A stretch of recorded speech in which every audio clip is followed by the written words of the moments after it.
Okay, it feels important to say this. I am not pulling my perspective on Israel-Palestine out of my ass, okay? I'm not just guessing that Israel is committing a genocide against Palestine. I have studied and researched this. I have bona fides, and I will share them. First of all, I'm a Jewish woman. I was raised by a Zionist family. My grandfather was a Holocaust survivor. My family talks about our spirit of resistance and resilience constantly. Desiring goodness from the nation of Israel is in my blood, and still I can see that this Zionist state is vicious, violent, and evil. If someone who is raised by a Zionist family, by people who believe that Israel has the right to exist and that it is our salvation, if I can overcome my pro-Israel bias and learn about this conflict, so can you. And frankly, I should not be calling it a conflict, it's a genocide. So when I was in college, around 2012, 2013, a bunch of my friends and loved ones started going on birthright trips. And I knew enough then to ask the question when they got back from their birthright trips, what about Palestine? And when these people I love, admire, and respect started talking about Palestinians and using language like terrorists, I knew I had to learn more. I also knew that I wanted to go on birthright, and I was nervous about being brainwashed by the trip, and I should have been nervous. So before I went on birthright, I decided at my small liberal arts school in Massachusetts to get a well-rounded perspective, educational perspective on Israeli-Palestinian politics.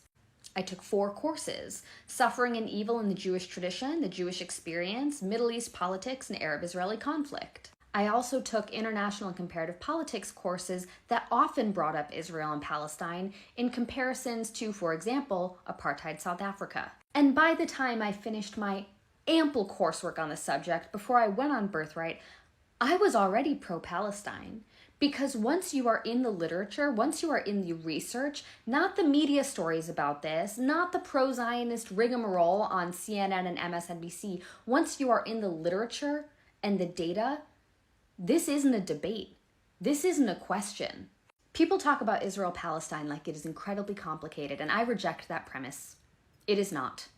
We know that anti-Semitism exists globally, right? We know that Jews are not the most beloved population in the world. We know that Britain has a colonial history and they have taken on colonial projects even through the 20th and 21st centuries. Essentially, Britain already wanted to colonize Palestine. So did the United States. And at the end of World War II, Britain and the US got to talking and they thought, who do we want to exploit for military labor someplace that is surrounded by brown people so that we can rape and pillage land that we don't currently have access to? Where's one part of the globe we haven't effectively colonized yet? And there was Palestine. And Britain had been trying to colonize Palestine already. And so this was passed off to Jews who had just survived the Holocaust as a gift. Here we're granting you this parcel of land so that you and your progeny can exist in peace and not be violated anymore. Congratulations. Except that land already belonged to someone. Palestinians were already living there. And the US and Britain didn't give a shit about the well-being of Jews. They didn't care. This wasn't a gift for Jews. This was always intended to be a trap of, you do our military labor for us. We'll put you here and we'll grant you this parcel of land that already belongs to someone that there are already people on. And in return, you will rape and pillage that land for us and we'll just all share in the wealth. And it might be a good idea too if like your entire population were to, have conscripted military service so you can really defend that land that is yours, totally yours, bucko.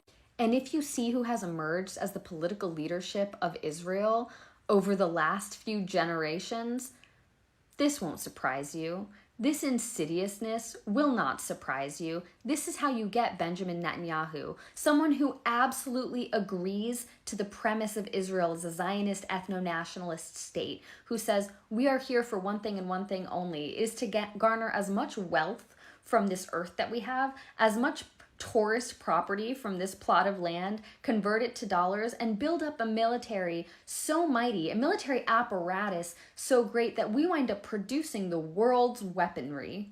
Yes, we have mined this land, and we have used the land to give you war machinery so that we could all murder each other 1,000 times over. And to the people already living here, well, we'll murder them too. I took basically a semester and a half of college courses on this, and I know in my bones that what Israel is doing right now is a genocide. It's evil. What they've been doing for the last 75 years is a genocide. It is drip violence. slow violence, protracted harm. It is meant to exhaust the civilian population of Palestine. It is meant to exhaust all Palestinians out of their will to fight.